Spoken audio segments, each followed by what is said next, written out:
Hi guys, welcome back to my channel. तो जैसे कि मैं आपको लास्ट वीडियो में बता रही थी कि गिटहब को हम कैसे यूज़ करते हैं और गिटहब कितना ज़्यादा इंपॉर्टेंट होता है, जो कि हर एक सॉफ्टवेयर डेवलपर को आना चाहिए, क्योंकि सारी कंपनीज़ में इस पे काम होता है और जितने ओपन सोर्स प्रोजेक्ट्स होते हैं उसमें भी ये बहुत ज़्यादा यूज़फुल होता है। ये आपके रेज्यूमे को बहुत ज़्यादा वेट देता है और ये बहुत ही ज़्यादा इंपॉर्टेंट स्किल और बहुत ही ज़्यादा ईजी है। अगर आप कोडिंग करते हैं तो अगर आपको अपने प्रोजेक्ट्स को मतलब या फिर अपने प्रोग्राम्स को आपको कहीं एक सेफ जगह रखना है कि आप उनको फ्यूचर में भी रेफ़र कर सकें, तो भी गिटहब बहुत ज़्यादा अच्छी चीज़ है। और अगर आप प्रोजेक्ट्स बनाते हैं और आपको उनको दिखाना है, किसी को आपको उनको शेयर करना है, तो उस वो भी सब गिटहब में आपका सारा का सारा कोड सेव हो जाता है। अगर आपको ऑलरेडी ओपन सोर्स प्रोजेक्ट्स हैं, उन पे काम करना है, तो भी GitHub is very very useful. तो लास्ट वीडियो में मतलब आपको यहाँ पे आई बटन में भी पार्ट 1 दिख जाएगा। अगर आपने वो नहीं देखा है तो प्लीज़ पहले उसको देखिएगा।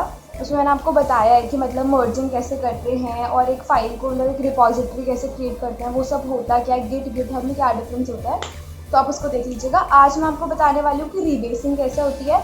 अगर हमें किसी प्रीवियस वर्जन पे वापस जाना है तो हम वो कैसे करते हैं, क्लोनिंग कैसे करते हैं, और भी काफ़ी सारी चीज़ें जो भी छोटी छोटी चीज़ें रह गई हैं वो मैं आपको इस पार्ट में बताने वाली हूँ। तो चलिए शुरू करते हैं।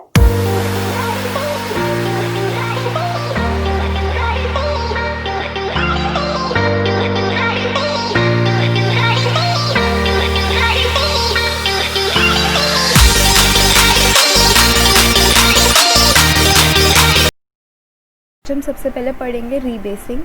रीबेसिंग क्या होता है कि ये भी एक तरह की मर्जिंग होती है, बस इसमें फ़र्क क्या होता है कि मर्जिंग में तो हम मतलब पैरेलल ब्रांचेस बनाते हैं। इसमें ना जब हम ब्रांचेस को मर्ज करते हैं ना तो वो एकदम लीनियर फ्लो बना देता है, तो हमारी ब्रांचिंग जो है वो रिड्यूस हो जाती है और मतलब बहुत ज़्यादा सही रहता है, बहुत ज़्यादा सिस्टमैटिक फ़्लो रहता है हमारा, क्योंकि एक क्लीनर कमिट हिस्ट्री भी रहती है। क्योंकि अगर हम बहुत सारी ब्रांचेस बना देंगे तो हमें समझ ही नहीं आएगा किस में कौन सा चेंज है, तो बहुत ज़्यादा कॉम्प्लिकेटेड हो जाएगा। तो एक लीनियर फ़्लो मेंटेन करता है। तो ये हम कैसे करते हैं, तो हमने यहाँ पे 3 सैम्पल्स बनाए थे। फिर से हम यहाँ क्या करेंगे, गिट बैश शेयर।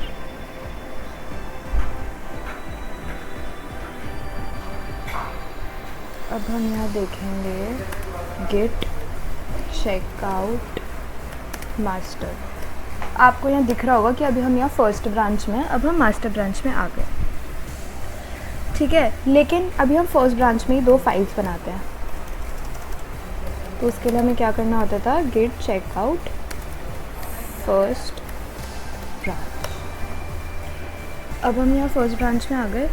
अब हम यहाँ 2 फाइल्स बनाएंगे, न्यू डेस्कटॉप में sample4, और इसमें हम कुछ भी लिख सकते हैं।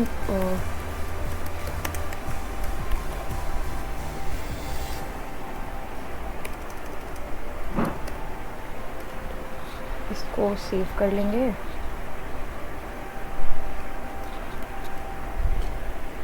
फिर हम एक और फाइल बनाएंगे, sample5 फॉर एग्जाम्पल।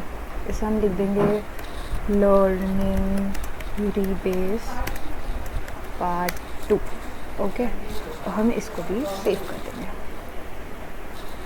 अब हम क्या करेंगे, अब हम फिर से गिट बैश खोलेंगे और हम इन दोनों फाइल्स को फर्स्ट ब्रांच में ऐड कर देंगे। वो हम कैसे करते थे, गिट ऐड और ए। अब ऐड हो चुकी है। अब हम कमिट ऐड कर देंगे, गिट कमिट ए एम, क्योंकि हम मल्टीपल ब्रांचेस ऐड कर रहे हैं। सॉरी, ये सब कैप्स में हो गए, ये सब कैप्स में नहीं होता है। Adding for rebasing. अब यहाँ पर आ रहे हैं 2 फाइल चेंज 2 इंसर्शन, तो फर्स्ट ब्रांच में ये इंसर्शन हो चुके हैं। अब यहाँ पे अगर हम ls करेंगे लिस्ट करने के लिए, तो हमें आ जाएगा कि यहाँ पे सारी 5 की 5 फाइल्स यहाँ पे प्रेजेंट है फर्स्ट ब्रांच में। अब हम मास्टर ब्रांच में जाते हैं, गिट चेकआउट मास्टर। ये सब मैं आपको फर्स्ट पार्ट में समझा चुकी हूँ। अगर आपको नहीं समझ आ रहा तो प्लीज़ उसको एक बार फिर से रेफ़र करिएगा। यहाँ पर मैं फिर से लिस्ट देखती हूँ, तो यहाँ पे मेरे पास सिर्फ 3 फाइल्स हैं, ठीक है। अब हम क्या करेंगे, फिर से फर्स्ट ब्रांच में जाते हैं अपनी।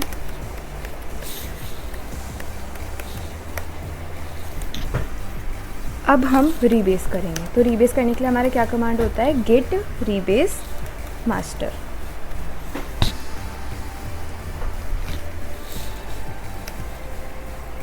अब यहाँ पर आ रहा है up to date. Up to date क्यों आ रहा है? क्योंकि मास्टर ब्रांच में जो भी कुछ है वो ऑलरेडी फर्स्ट ब्रांच में है। मैंने आपको बताया था कि जो हमारी डेस्टिनेशन है उस वाली ब्रांच में हम होने चाहिए, यानी कि ये ब्रैकेट में जो है ये हमारी डेस्टिनेशन होती है।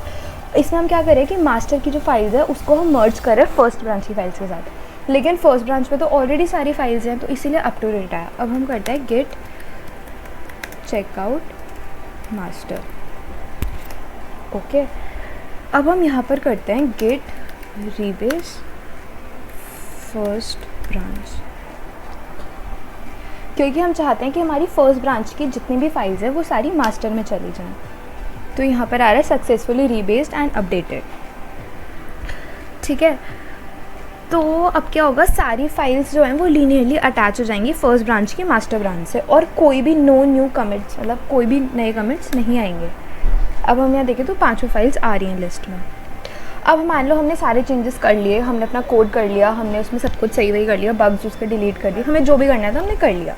अब हमें वापस जाना है। अब सबसे पहले तो यार ये चीज़ होती है कि आप कुछ प्रोजेक्ट बना रहे हो, कुछ मेहनत से प्रोजेक्ट बना रहे हो, तो आप हर किसी को राइट नहीं दे सकते कि कोई भी आए, उसको आता है नहीं आता है, उसके बारे में उसको नॉलेज है नहीं है, कि आए मेरा कोड चेंज कर दे। ओब्वियसली ऐसा आप नहीं चाहते हो, तो आपको लिमिटेड राइट्स देने पड़ेंगे। क्या करेंगे, हम एक SSH बनाएंगे। तो हम सबसे पहले क्या करेंगे, यहाँ पे जाएंगे क्लोन डाउनलोड में, यहाँ आता है यूज़ SSH, इसे हम क्लिक करेंगे। अब हम एक पब्लिक की, मतलब SSH की जो कि यहाँ लिखा है वो जनरेट करेंगे, और बाकी ये अब हमारा ये लिंक हो गया। पहले हमारा लिंक डिफरेंट था, तो इससे हमारा जो रिपॉजिटरी है, प्रोजेक्ट है, वो फिर भी काफ़ी हद तक प्रोटेक्टेड रहेगा। इससे किसी को भी हमारी सेंट्रल रिपॉजिटरी में कोई भी चेंज करना है, हमारी SSH के थ्रू वो कर पाएगा। अब इसकी हम की कैसे जनरेट करते हैं, की जनरेट करने के लिए हम अपनी लोकल रिपॉजिटरी खोलेंगे और यहाँ पे डालेंगे SSH की जन।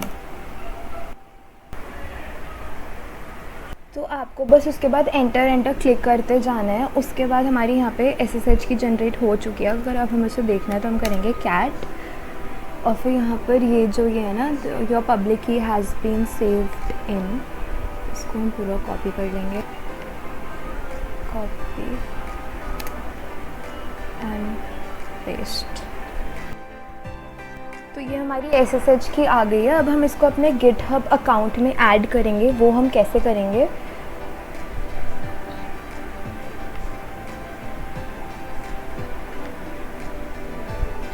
सबसे पहले हम यहाँ पे सेटिंग्स में जाएंगे,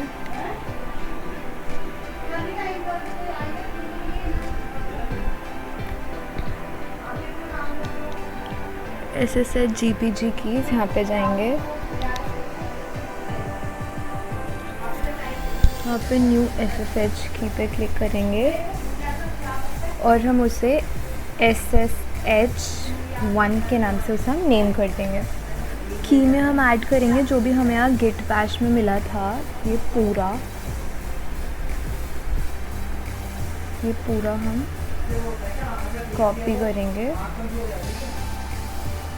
और यहाँ पर पेस्ट।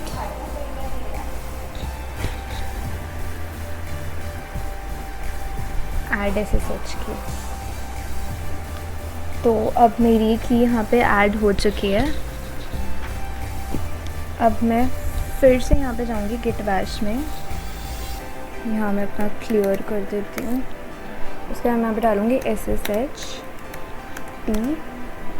git@github.com। अब हम पुश कर सकते हैं। अब हमारा सब रेडी हो गया है। Sure you want to connecting, yes.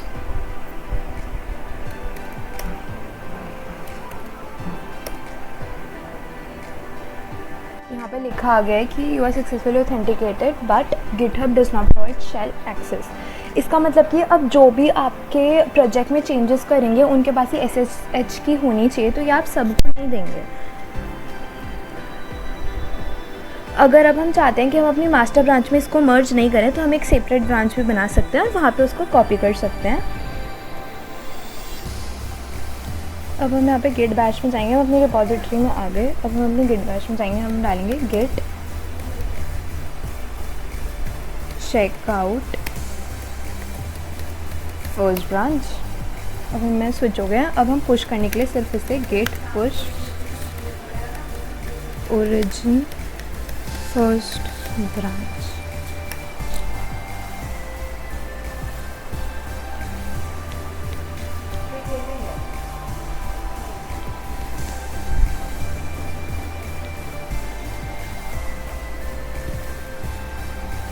अभी सारी फाइल्स हमारी गिटहब में पुश हो चुके हैं और वो भी एक ब्रांच में सिर्फ। अब हम इसको रिफ़्रेश करके देखते हैं एक बारी। देखो यहाँ पर फर्स्ट ब्रांच आ चुकी है। अब हम यहाँ जाके इसको देख भी सकते हैं। ब्रांचेस में ये रही फर्स्ट ब्रांच। अब हम यहाँ देखेंगे तो यहाँ पे सारी फाइल्स, पांचों की पांचों फाइल्स आ चुकी हैं।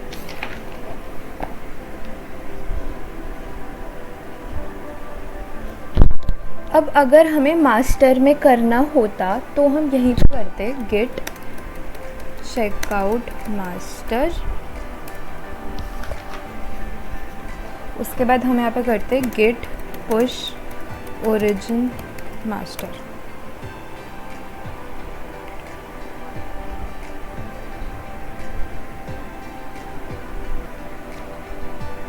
अभी सारे चेंजेस मास्टर में भी आ गए होंगे, आप इसको चेक कर सकते हैं यहाँ से मास्टर में जाके।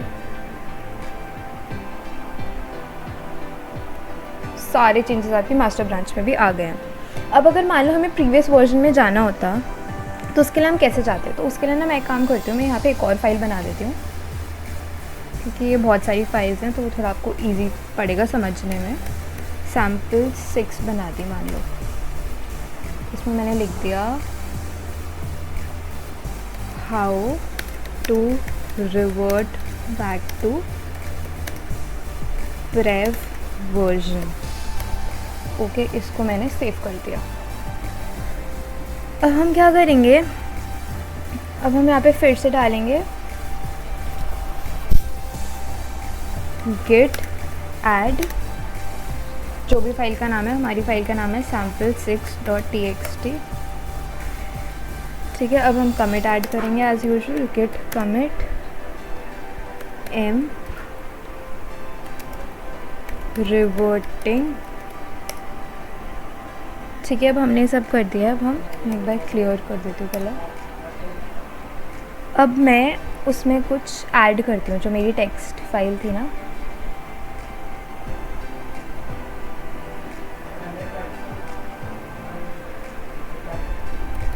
yippee done. ठीक है, अब मैं यहाँ पे करती हूँ git commit am revert to. जैसे कि मैंने आपको बताया था कि अगर आप सिर्फ कमिट भी यूज़ करते हैं ऑलरेडी एडेड फाइल पे तो वो उसको ऐड भी कर देता है, उसके चेंजेस और कमिट भी ऐड कर देता है। अब मैं डालूँगी कैट sample6.txt, तो यहाँ पे पूरा आ रहा है। ठीक है, गिट लॉग डालूँगी तो मेरे यहाँ पूरे कमिट्स आ जाए। जो हमारा ये वाला रिवर्ट था ना, रिवर्ट 2 से पहले वाला, इसकी मैं 4 डिजिट्स जो है वो लेके कॉपी कर देती हूँ, कॉपी, और मैं यहाँ पे क्लियर कर देती हूँ। और अब मैं यहाँ डालूँगी गेट चेकआउट, यहाँ पर मैं उसको पेस्ट कर दूँगी जो मैंने 8 हेक्साडेसिमल डिजिट उसकी कॉपी करी है, और यहाँ पे मैं फ़ाइल का नाम डाल दूँगी जो कि है sample6.txt। अब मैं यहाँ पे डालूँगी कैट sample6.txt।